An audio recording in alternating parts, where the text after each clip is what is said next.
자, 오늘은 제13강 유동부채를 해보겠습니다. 자, 부채. 부채란 과거의 사건이나 거래의 결과로 현재 부담하여야 되는 경제적 의무, 미래의 경제적 교익이 유출되는 의무나 채무, 이걸 부채라 한다. 부채는 과거의 사건이죠. 과거. 그래서 이 사건을 이벤트라고 그래요. 이벤트. 부채는 반드시 과거의 사건이어야 된다. 만약에 이번 주 토요일에 선생님이 로또 1등에 당첨됐다. 그러면 여러분들 학생들에게 1억을 줄게. 이것은 회계상 부채가 아니다. 이게. 왜냐하면 미래의 사건이잖아요. 그래서 회계상 부채가 될 수 없다. 그래서 여기 부채는 과거의 사건이나 거래 결과로 현재 부담되는 경제적 의무. 이걸 부채라고. 부채는 크게 두 가지죠. 유동부채, 비유동부채. 유동과 비유동. 유동과 비유동 이렇게 나눠야 되는데 유동부채는 1년 이내 갚아야 되는 채무. 1년 이내죠. 그래서 유동부채에 속하는 것들이 매입채무, 예상매입금과 지급범 이 두 개를 합해서 매입채무라고 하죠. 그 다음에 미지입금, 단기차입금, 유동성 장기부채. 유동성 장기부채를 잘 봐야 돼요. 이게 유동부채죠. 비유동부채는 1년을 초과해서 갚아야 되는 거예요. 갚아야 되는 채무. 그래서 사채. 대개 회사채인데 회사채는 3년짜리죠. 3년 만기가 대기다. 장기 차입금은 몇 년 걸리죠. 퇴직급여 충당부채. 퇴직금은 1년 이상을 다녀야지 퇴직금 주죠. 그래서 여기는 전부 다 장기다. 그래서 비유동부채. 자, 부채를 쭉 정의를 내려봤어요. 부채 정의. 그 다음에 부채의 종류. 부채의 종류는 1번부터 13번까지 있는데 상품, 원재료, 상품이나 원재료죠. 이런 것을 예상매입한 금액, 신용카드로 매입한 금액, 이걸 예상매입금이라고 하죠. 예상매입금.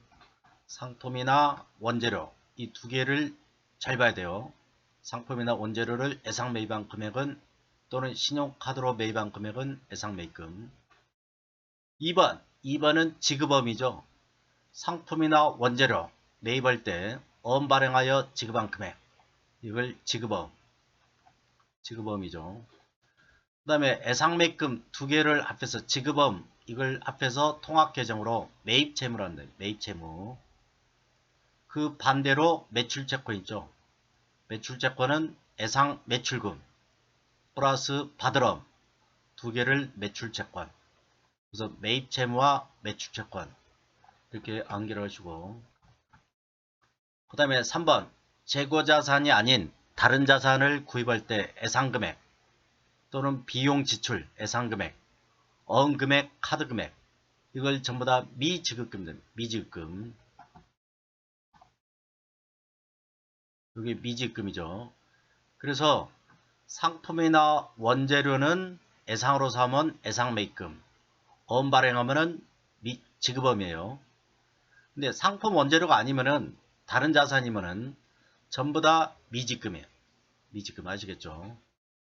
그래서 상품을 어음 발생시키면은 어음 발행하면 지급업, 원재료를 어음 발행하면은 지급업, 기계를 사오고 어음 발행하면 미지급. 구분할 수 있죠.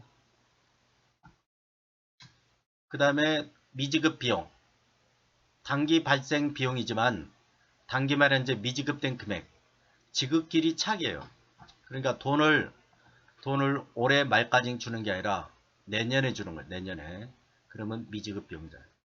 대개 여기에 해당되는 것이 이자 비용, 임차료, 보험료, 급여, 이런 것들은 단기 발생했지만 지급길이 차기인 경우, 그래서 차변의 이자 비용, 대변의 미지급 비용, 이런 식으로 분개하는 게 미지급 비용이다. 그 다음에 5번에 급여 지급 시 직원의 세금 등을 공제한 후 잠시 보관했다가 세무서에 대신 직원 대신 납부하는 세금, 이걸 예수금이라고 하죠. 예수금. 급여를 지급할 때 원천 징수하는 소득세, 지방소득세, 국민연금, 건강보험료 전부 다 예수금이다. 예수금은 돈을 주면서 원천 징수하면 예수금이에요. 선납세금은 돈 받으면서 원천 징수 당하면 선납세금. 예수금은 돈 주면서 원천징수 하는 거예요. 예수금. 선납세금은 돈 받으면서 원천징수 당하면 선납세금이다. 이렇게 기억을 하시고, 7번은 단기차입금이죠. 1년 이내에 갚아야 되는 차입금, 빌린 돈이죠. 차변에 돈 받았어요. 대변에 단기차입금.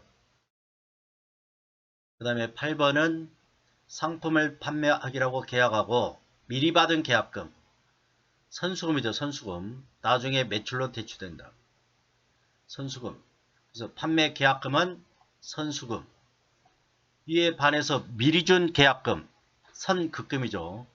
선수금, 선급금. 구분을 하시고. 9번은 가수금. 현금이나 예금 등을 받았으나 계정과목이나 금액이 미약정 등 돈이 들어왔어. 그렇지만은 원인을 모른대요. 그러면 가수금으로 임시 계정이죠. 임시로 분기한 계정. 그래서 임시 계정입니다. 10번은 유동성 장기부채. 최초 차입할 때는 장기였으나 단기만 이제 내년에 상환해야 되는 장기차입금. 이제 내년에 갚아야 돼요. 단기말에 보니까 내년에 갚아야 되는 부채가 되어 있더라. 그러면 유동성 장기부채. 이 유동이 먼저 있죠. 유동성 장기부채. 11번은 미지급세금. 기말에 이제 부가세 또는 법인세, 미지급액. 나중에 갚아야 되는 세금이죠. 그래서 미지급세금. 그 다음에 12번. 현금 배당을 결의한 후 미지급한 현금 배당. 미지급 배당금이죠. 미지급 배당금. 주주총회에서 현금 배당 결의했어요. 그러면 그때 당장 주는 게 아니라 나중에 3개월 이내에 주죠. 그래서 미지급한 현금 배당금. 미지급 배당금. 그 다음에 선수 수익은 단기 현금 등으로 받은 수익 중에 단기분이 아닌 차기분에 해당되는 거. 수익을 받았어요. 돈을 받았어요. 근데 그 돈이 단기분이 아닌 차기분에 해당되는 선수 수익. 이건 나중에 때 결산 때 배워요. 결산 때. 자, 매입 채무. 매입 채무는 예상 매입금이죠. 상거래 활동. 그래서 상품이나 원재료요. 상품이나 원재료를 구입하고 예상한 대금, 카드 대금. 이걸 예상 매입금. 그 다음에 지급엄. 상거래 활동을 하여 어음 발행한 금액. 상품 원재료 매입하고 어음을 발행했어요. 그러면 지급엄. 상품 원재료 예상 매입하면 예상 매입금. 기계나 비품 차량을 예상 매입은 미지급. 그래서 품목이 중요해요. 품목이 상품이나 원재료는 특별 관리를 하기 위해서 예상 매입금. 나머지는 전부 다 미지급. 알겠죠? 그러니까 예상 매입이 중요한 게 아니라 무엇을 사왔는가. 이게 품목이 중요하죠. 그 품목대로 구분한다. 자, 문제 1번 기출문제를 풀어보겠어요. 가번과 나번의 계정 까마귀 올바른 거. 우연상사는 거래처에 컴퓨터 10대, 그래서 800만원어치를 사왔대요. 언발행했대. 당사가 언발행했대. 단 5대는 판매용. 판매용이네 재고자산이죠. 5대는 업무용이네 비품이죠. 비품. 그래서 차변에 상품 400만원. 대변에 이 상품을 사오기 위해서 언발행했다. 그럼 지급범이죠. 지급범. 그 다음에 비품을 사오기 위해서 언발행했다. 여기 미지급이죠. 미지급. 답은 뭐겠어요? 지급범, 미지급. 답은 4번이네. 이렇게 문제를 풀 수 있다. 다음은 T계정인데요. T계정을 보면은 지금 예상매입금이 기초가 있어요. 그래서 예상매입금 부채니까 기초가 대변에 오죠. 증가하는 쪽에 기초가 온다. 기초가 대변. 그래서 대변에 기초 잔액이 500. 500만원이 정기에서 이렇게 이월된 거예요. 기초를 정기 이월해내요. 정기 이월. 같은 말이에요. 정기에서 이월됐다. 그 다음에 단기 증가. 예상매입금이 단기 증가한 게 1000원이다. 그러면 갚을 돈이 1500원이죠. 기말현재 갚을 돈이 1500원. 그런데 이 중에 상환. 부채 감소 차변이죠. 부채 감소 차변에 적어야 돼요. 그래서 1200원을 갚았대요. 그러면 기말 잔액은 300원이다. 그러니까 기초가 500, 단기 증가 1000, 총 부채가 1500이 있는데 그 중에 1200을 갚았어요. 그러면 기말은 300이 되죠. 지급업도 마찬가지요. 기초가 300. 기초가 300이고 단기 증가가 800. 부채 증가 대변이죠. 그래서 총 부채가 1100이에요. 그 중에 결제가 완료됐대. 상환했다 이게. 갚았다 이게. 900원. 그러면 남은 잔액. 기말 잔액은 200원이다. 이렇게 적을 수 있다 이게. 자, 분계 문제를 보면은 상품을 800원에 매입. 대금은 언발행했다. 차변의 상품. 자산의 증가 800원이죠. 그 다음에 언발행할 때 상품 사오면서 언발했다. 그러면 지급원. 지급원이 800원입니다. 부채 증가 대변. 맞죠? 지급원이 도래가서 만기가 도래해서 보통을 결제했다. 이걸 만기 추심이라는 만기 추심. 수수료 비용이 들어가는데 여기서는 생략했죠. 그래서 차변의 지급원. 부채 감소죠. 부채를 갚았어요. 지급원이 발생할 때는 대변이지만 감소할 때는 차변이죠. 차변의 지급원. 뭘로 갚았어요? 보통예금. 보통예금으로 갚았다. 800원. 그래서 시험 문제는 1번이 나오는 게 아니라 2번이 나와요. 항상 정리하는 분계, 정리 분계가 나온다. 그래서 1번도 알아야 되고 2번도 알아야 돼요. 2번을 풀기 위해서는 1번을 알아야 되겠죠. 지급원은 대변에서 생겼다가 지급원이 차변에 가서 정리가 된다. 전달의 상품 매입 시 예상 매입한 금액. 예상 매입금이죠.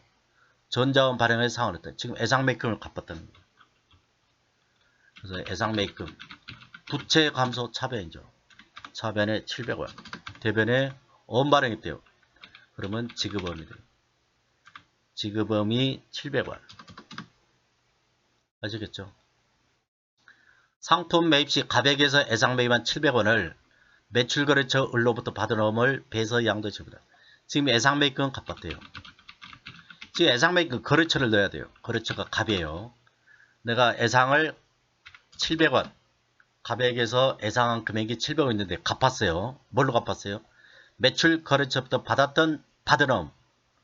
이것은 뭐겠어요? 받은 험이죠. 받은 험. 받은 험인데 거래처를 잘 써야 돼요. 매출 거래처 을로부터 받은 거죠. 그래서 매출 거래 여기 을 적어야 돼요. 그래서 700원. 그래서 예상 매입금 갑의 예상 매입금을 을에게서 받았던 받은 험을 줘버렸다 이거죠. 그래서 차변의 예상 매입금 대변의 받은 험. 이것은 꼭 기억을 해야 돼요. 이게 중요하다. 시험에 잘 나와요. 문제 5번 미지급이죠. 상거래가 아닌 상거래 이해할 때에서 발생하는 예상대금 카드대금 언발행. 예상 카드엄. 뭐 비용 지출 이런 건 전부 다 예상을 했다. 그러면 미지급. 기계 구입, 차량 구입, 비품 구입, 뭐 예상, 카드, 전부 다 미지급입니다. 그러니까 상품 원재료만 아니면은 전부 다 미지급입니다. 아시겠죠? 차량을 구입했대. 언발행했다. 차변에 차량 운반금. 대금은 500원. 대변에 언발행했대요. 그러면 지급엄은 틀려버린다. 여기서 뭐예요? 미지금이 500원. 이거 엄을 발행했는데 품목이 뭐예요? 차량이잖아. 그러면 미지금. 만약에 상품이다. 그러면 지급엄이에요. 알겠죠? 전달을 기계를 구입하고 발행했던 뭐 이건 미지금이죠. 미지금을 갚았대요. 뭘로 갚았어요? 500원을 보통 예금으로 갚았다. 그런 이야기죠. 여기 미지금을 갚아버린 거죠.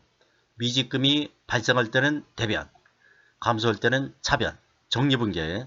이렇게 정리분계하는 문제가 시험에 나온다. 미지금을 정리하는 거. 그 다음에 미지급 비용. 결산일 현재 비용이 발생했으나 미지급한 금액이다. 지급길이 차기예요.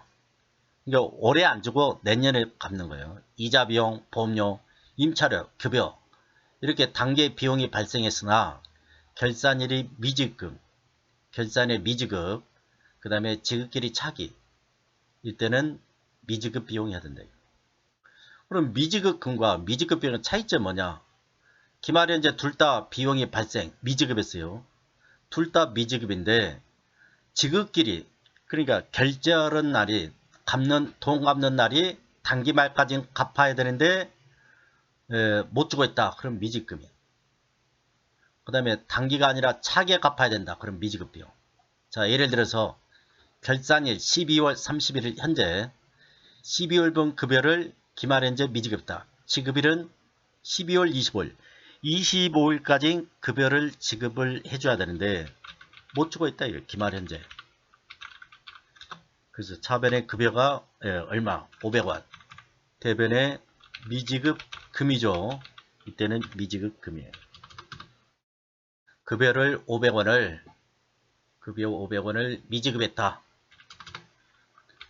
그리고 월급날이 언제? 월급날이 12월 25일. 12월까지 줘야 되는데 못 주고 있다. 그때는 미지급금이고. 단기 12월 급여 500원을, 여기 500원을 못 주고 있대요. 미지급했다.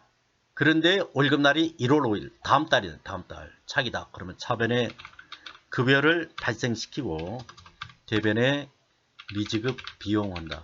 미지급 비용이 500원입니다. 그래서 미지급금은 12월까지 갚아야 되는데 못 줬잖아. 확정채무. 미지급 비용은 미확정채무. 아시겠죠? 예. 그래서 이렇게 구분을 하는데 실무에서는 그냥 미지급 한다. 그 다음에 8번은 단기 차입금. 1년 이내 갚아야 되는 차입금.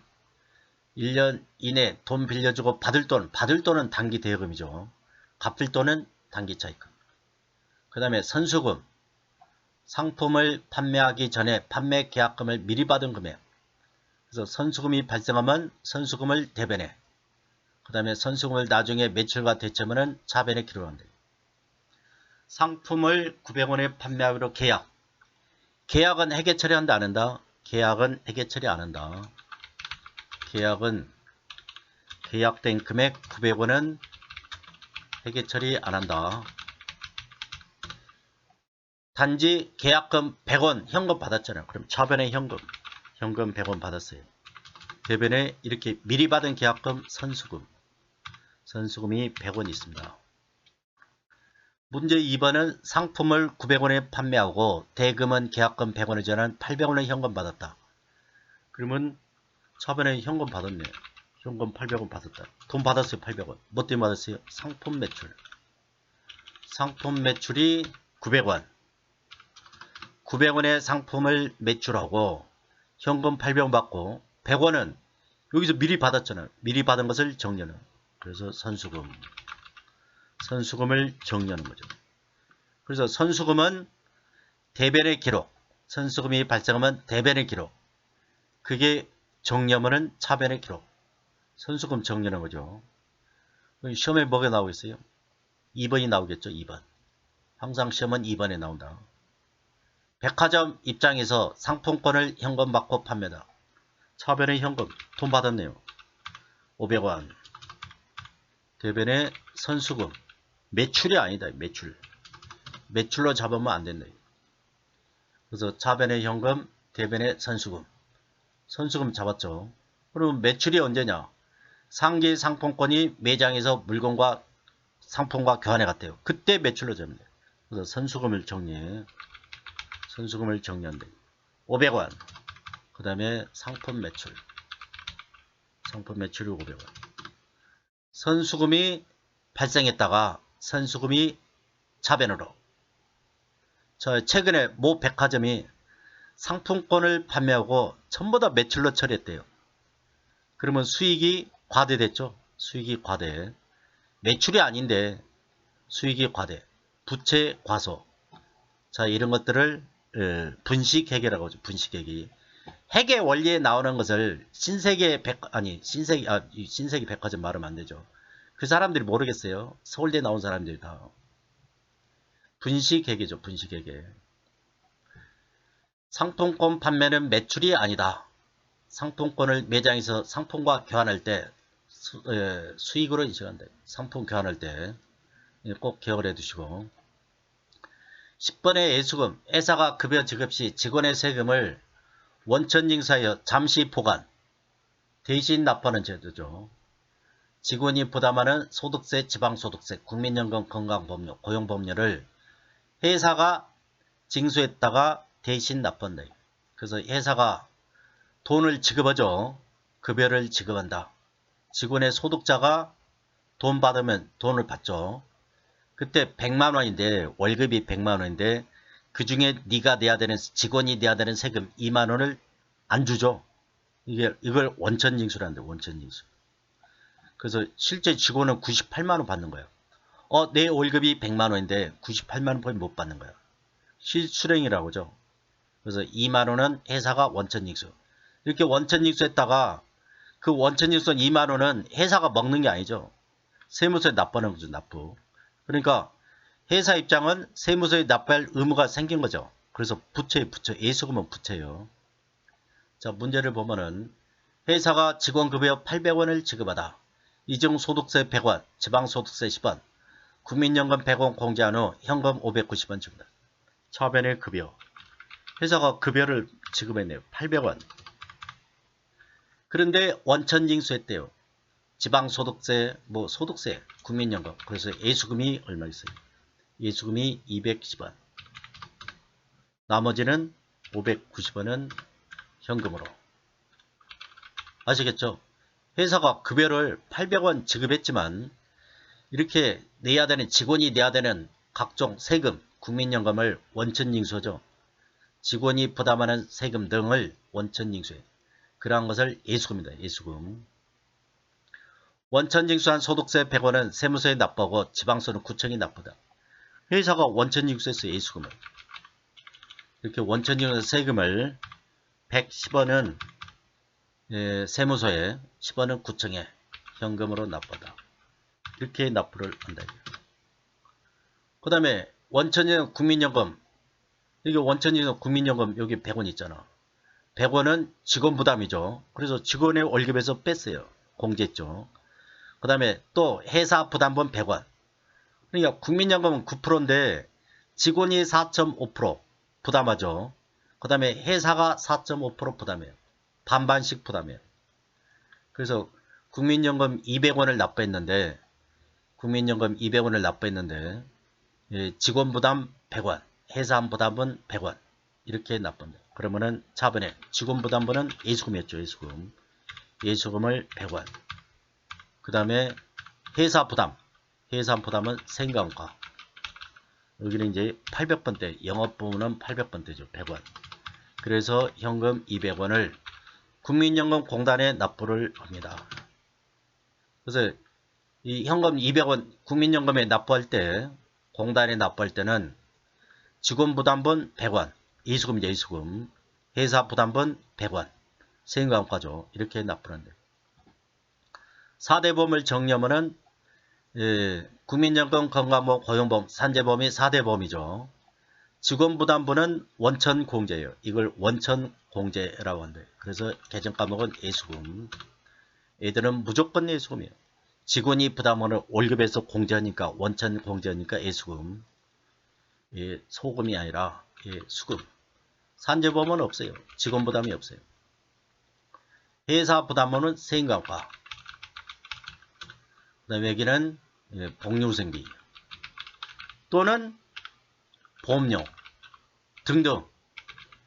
여기는 자기 마음이에요. 회사 마음이에요. 자기가 하고 싶은 대로 쓴다. 그래서 여기서 시험에 나올 때는 개정 과목을 정해줘요. 야, 뭘 해라. 그래서 국민연금은 대개 회사 부담분은 세금과, 건강보험, 고용보험 이런 것들은 복리후생비 또는 보험료. 근데 직원부담분은 확실히 예수금이에요. 예수금. 그 다음에 11번에 미지급세금. 기말에 이제 부가세, 법인의 소득에 대한 법인세. 부가세 내야 되죠. 그 다음에 소득에 대한 법인소득 또는 개인소득의 세금. 그래서 기말에 이제 법인세가 900원이 추정된대요. 그러면 차변의 법인세 비용. 법인세 비용이 900원. 그 다음에 미지급 세금 900원 이렇게 애계 처리해야 됩니다.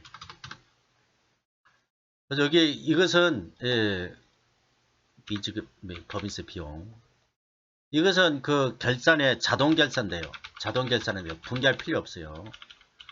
분개할 필요는 없다. 분개 없다. 분개해도 되고 안 해도 돼요. 그 자동 결산하는 게 편하다 이거. 기말에 이제 법인세 추산액이 900원 주네. 선납세금이 200원이 미리 있다. 그러면 법인세 비용이 900원이에요. 900원.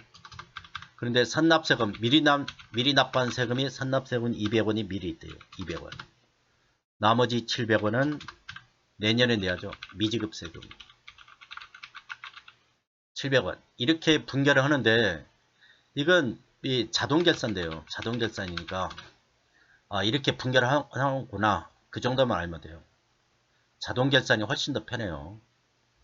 나중에 결산 때 배우는 거예요. 정기말에 계상했던 미지급 법인세를 여기 미지급 법인세 있죠. 신고 납부에 현금 납부. 미지급 법인세 700원. 그래서 미지급 법인세 미지급 세금 700원을 현금으로 납부했습니다. 정리하는 분계죠. 정리분계. 자, 미지급 세금을 납부했습니다. 그럼 미지급 세금 정리하는 거. 12번은 유동성 장기부채. 기말에 이제 장기차입금인데 장기차입금을 내년에 갚아야 되는데 내년에. 그러면 단기죠. 단기. 장기차입금이 단기로 이렇게 바뀌는 것을 유동성 장기부채란다. 그래서 예를 들어서 X1년에 지금 장기차입금을 빌려왔어요. 3년 만기로요. 장기차입금.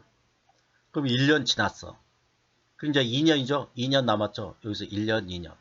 장기죠. 아직까지는 장기차입금. 또 1년 지났어요. 이제 남은 기간이 1년이야. 내년에 갚아야 돼. 내년에 갚아야 되기 때문에 이제 단기죠. 그러면 더 이상 장기차입금이 아니거든. 그래서 유동성 대체를 해야 된다. 장기에서 단기로 이것을 유동성 대체한다. 그래서 장기차입금을 정리, 장기차입금을 감소하고 대변의 유동성 장기부채. 이와 같이 해준다. 장기차입금 감소, 유동성 장기부채, 단기부채로 감소시킨다. 계약기간이 3년, 장기차입금은 현금으로 빌려. 차변에 현금, 돈 들어왔죠? 얼마 들어왔어요? 700원. 대변에 장기차입금이죠. 장기차입금이 700원 빌려왔습니다. 결산일에 장기차입금이 내년에 상한길이 도래해서 유동성 대체다. 자, 이렇게 나오면 장기차입금을 정리하는 거예요. 장기차입금을 700원 정리하고 이를 유동성 장기부채. 유동성 장기부채 700원. 장기차입금을 정리. 뭘로? 유동성 장기부채로. 그런데 유동성 장기부채를 은행과 협의해서 만기를 3년 연장했대요. 이것을 1년에 갚기 힘들어. 그래서 은행에 가서 협의를 했어요. 협의를 해서 3년 더 연장했다. 그럼 유동성을 다시 감소시키고 그 다음에 장기차입금으로 이렇게 바꿔주면 되겠죠. 그래서 유동성 장기부채를 다시 감소. 그래서 장기차입금으로.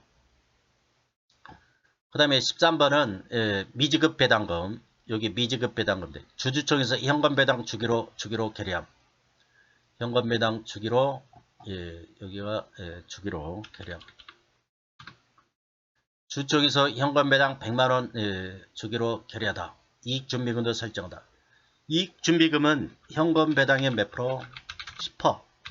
10%를 적립을 해야 돼요. 알겠죠? 그래서 차변에 2월 이익이냐고. 이익으로 현금 배당돼요.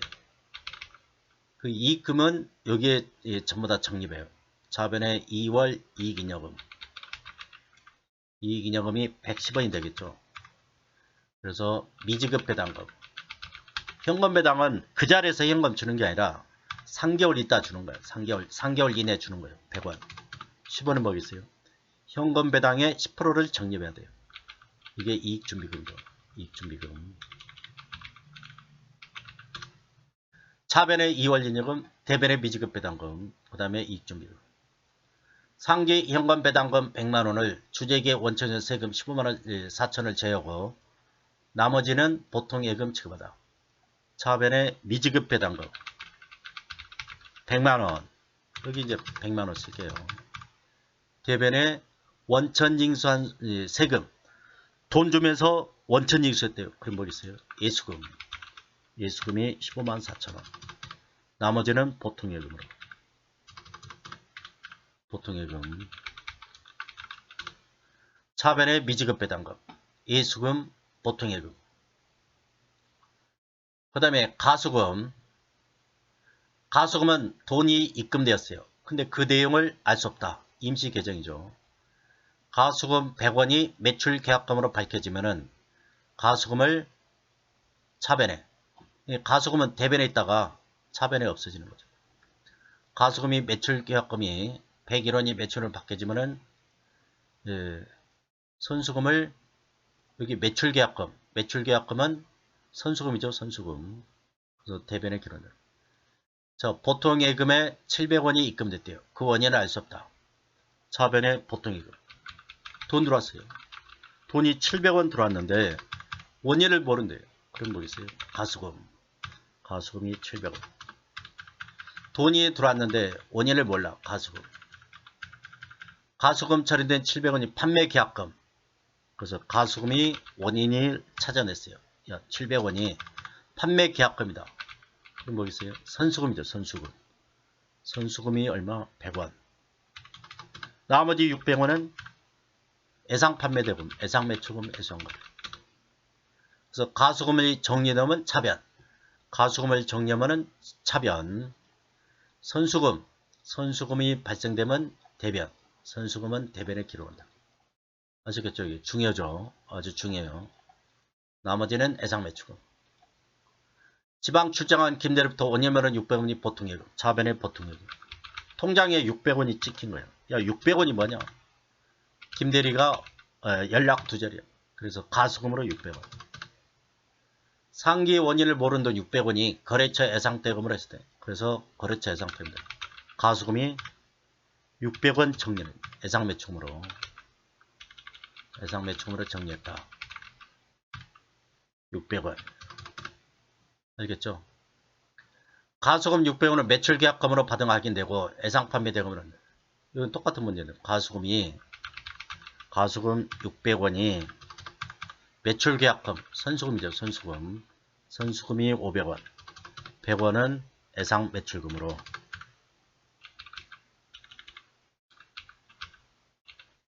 이렇게 정리하면 되겠다. 자, 지금까지 해서 유동부채를 정리를 해봤습니다. 수고들 하셨습니다.